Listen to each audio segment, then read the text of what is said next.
Backdate হচ্ছে, সূর্য চলে আসবে অতিরিক্ত হারে। তো এখানে আপনি দেখতে পাচ্ছেন যত দূরে যাচ্ছি মনে হচ্ছে যে প্রকৃতিভাবে আমি আপনার মেঘের ভিতরে ঢুকে যাবো, এরকম একটা ফিল আপনি কিন্তু এখানে পাবেন যদি আপনি ভালো করে ফলো করে দেখেন যে এখানে সুন্দর একটা পরিবেশ। আর আমি আমার চ্যানেলের নাম তো এই মোটামুটি এই বাইকটার উপরে দিয়ে দিয়েছি, এই কারণে আমি ভাবতেছি যে বাইক চেঞ্জ করব করব করেও আমার এত সহজে বাইক চেঞ্জ করা হয় না।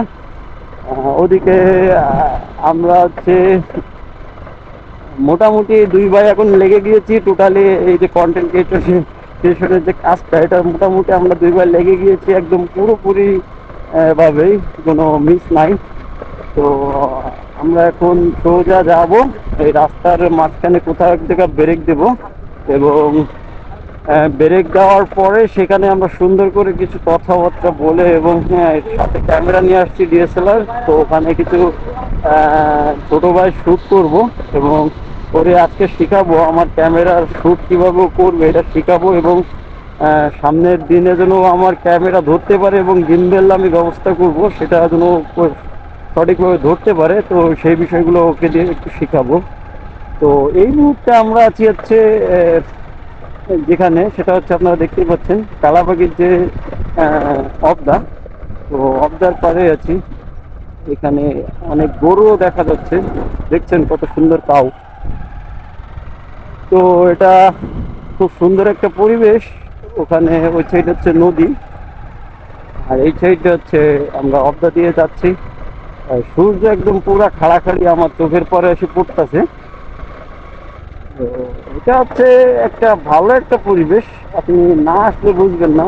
প্রচুর পরিমাণ সূর্যের তাপ চলে আসতেছে শরীরে, ভালোই লাগতেছে, আমি ফ্রেশ একটা ফিল পাচ্ছি। একটু গরম লাগতেছে বাট সেটা কোনো ফ্যাক্ট না, কারণ খুব ভালো লাগে যে এই গ্রামের এই যে এইসব সৌন্দর্যময় দৃশ্যগুলো দেখতে খুব ভালোই লাগে। একটু গরম লাগলে ওটা কোনো ফ্যাক্ট না।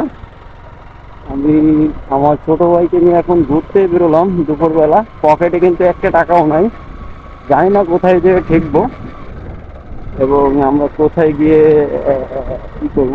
আমি শুধু ওই দৃশ্যটা দেখতেছি আর অনুভব করতেছি যে ওখানে যদি আমি যাইতে পারতাম কত সুন্দর না হতো, কিন্তু আসলে পসিবল না, কারণ মেঘের ভিতরে যাইতে গেলে এয়ারক্রাফট দরকার, আর এয়ারক্রাফট করতে গেলে এখন মানি দরকার।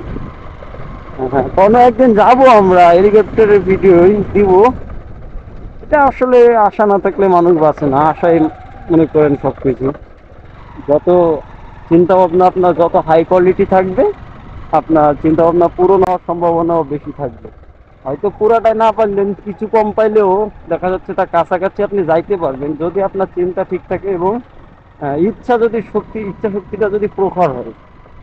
সবসময় একটা জিনিস মাথায় রাখবেন যে যে কোনো বিষয়ে আপনার যখন যে কোনো বিষয়ে যদি আপনার মাথায় আসে যে এটা আমি করব, তো সেটা সবসময় মাথায় আনবেন যে এটা আমি করব, তো করবই, এটা কোনোভাবে মিস করা যাবে না, এটা আমি করবই। এরকম ভাবে আপনি চিন্তাটা যখন মাথায় গেঁথে ফেলবেন যে হ্যাঁ আমি এটা করবই, তো তখন আপনি দেখবেন কি আপনার ওইটা ফুল সাকসেসফুল না হইলেও একটু কম বেশ হইলেও আপনি দেখবেন যে তার কাছাকাছি চলে গেছে।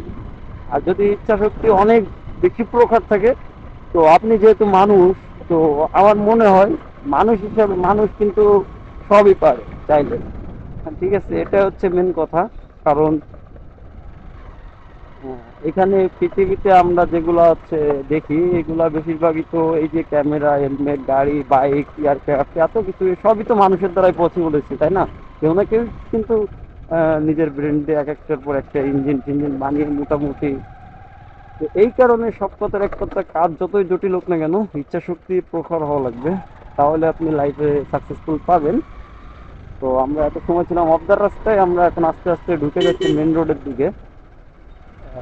যেহেতু আমরা বাইক নিয়ে যাচ্ছি, এখন সামনে একটা রাস্তা আছে, আমরা ওইখানে যাবো আজকে।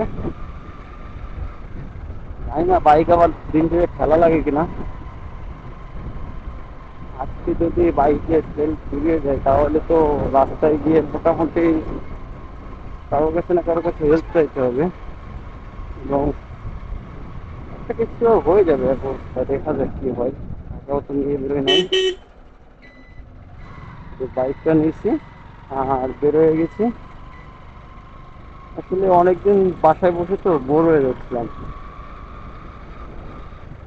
বুঝতে পারছি এরকম কিছু একটা হইতে পারে আমার সাথে, আর সেটাই হয়ে গেল এখন। যেটাই মনে মনে ভয় পাচ্ছিলাম সেটাই হয়ে গেল যে কাকু ভাইরাল। এখন তো ভাইরাল তুমি আর আমি হয়ে যাবানি, বাইকের ফুয়েল শেষ।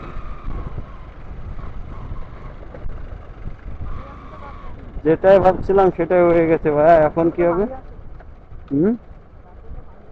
এখন আমরা এখানে দাঁড়িয়ে আমরা কাউকে হেল্প চাইবো কার কাছ থেকে, দেখি কেউ হেল্প করে কিনা আমাদের, নাকি?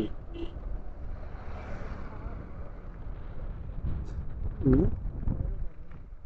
হেল্প করবে না কেউ?